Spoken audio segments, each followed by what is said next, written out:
Oke, kali ini kita bicara sedikit soal hydrodynamics dan sedimentary structure.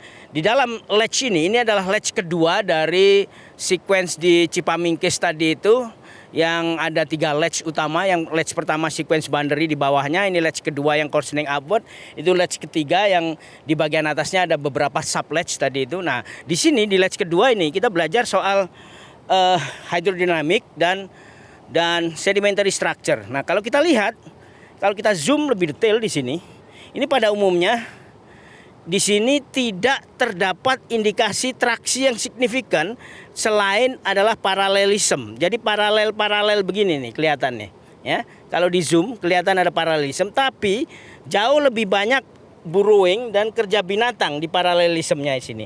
Jadi tidak terlalu banyak wave action, tetapi banyak sekali burrowing. Ini kalau kita lihat burrowing, jadi udah masuk ke ichnologi juga nih. Ini burrow, putih-putih ini banyak kan burrow ini. Pada umumnya dia adalah layering, jadi paralelism. Ada sedikit traksi ya, untuk nunjukin bagaimana dia itu melengkung. Kalau dia melengkung terus ada stos, ada li, itu traksi. Nah, umumnya daerah-daerah sini ini diendapkan di bawah wave base. Jadi wave itu pada umumnya normal 20 meter panjang gelombangnya, orbital force-nya itu sekitar 10 meter ke bawah, setengah panjang gelombang. Nah, di dasar laut yang di pantai-pantai yang landai gitu, di bawah 10 meter, dia udah gelombang itu yang harian itu udah nggak bisa menyentuh. Yang ada di situ adalah ya tinggal kerja binatang. Jadi ini di perbatasan antara yang disebut sebagai offshore tadi itu dengan shore face. Jadi offshore surface misalnya disebut sebagai lower surface.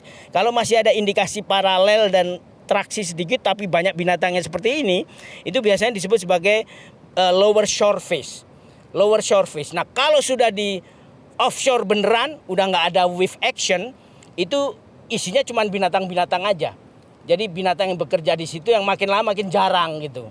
Nah, di sini ini masih lower shore face ya. Atau kalau di bawah sini udah nggak ada ininya, masih paralelism kayak gini. Ini offshore-nya mungkin. Nah, ini yang kayak gini offshore-nya. Ini lebih banyak lempungnya ya. Lebih banyak lempungnya ya, offshore-nya. Terus gradasi menjadi lower shore face.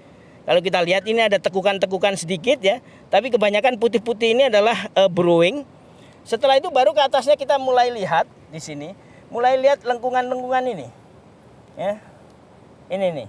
Jadi dia udah mulai ada istilahnya ada cross laminasi, Coba agak di zoom sini. Di sini ada di zoom nih. Ini yang disebut sebagai hammock ya. Hammock ini kerja gelombang. Jadi kerjanya gelombang begini-begini, cek cek cek cek. Jadi agak gini tipis, melengkung, tipis lagi, melengkung, tipis lagi. Nah, di dalamnya ada subparalelism. Coba di zoom lagi nih. Ini ada garis kan ini? Ada garis. Nah, ini subparalelism. Yang atas ini paralel dengan bidang yang atasnya sini, yang bawah ini subparalel dengan bidang bawah, tapi kadang-kadang dia juga motong nih.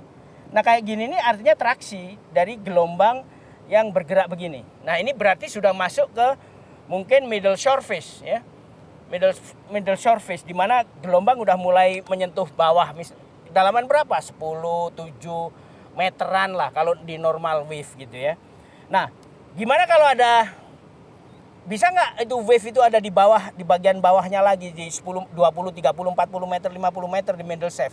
Bisa kalau ada yang disebut sebagai storm.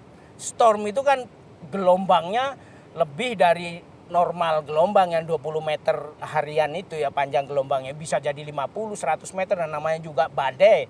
Tapi itu nanti tersendiri. Kemungkinan tadi itu yang di sequence pertama tadi, sequence boundary itu ada indikasi endapan badai juga di situ. Yaitu di hammock cross stratification. Nah, ini hammock ini kemungkinan di middle surface, di upper surface ya. Ini masih kelihatan nih hammock nih di sini nih. Hummock ya, hammock gitu. Tapi tetap masih ada indikasi ada burrowing. Ini ada burrowing gitu ya, tapi burrowingnya udah jarang, mulai hammock.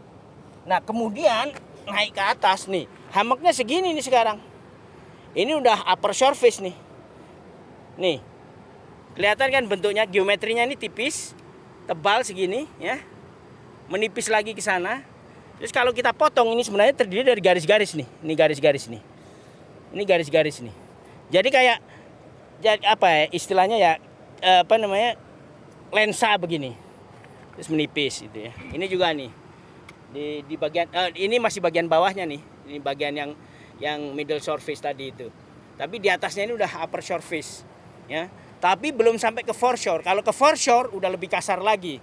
Fore itu muka, shore itu pantai. Jadi muka pantai lebih kasar lagi, di situ nanti akan ada crossbed. Lebih kuat lagi. Nah, ini semuanya menunjukkan pengendapan dari sekitar 10-15 meter di mana clay ini nggak ada strukturnya ya. Ini offshore namanya. Mungkin 20 meteran gitu ya. Nah, terus di atasnya ini mulai 10 meter makin dangkal makin mungkin sekitar 5 meteran lah di sini ini. Kedalaman laut ya.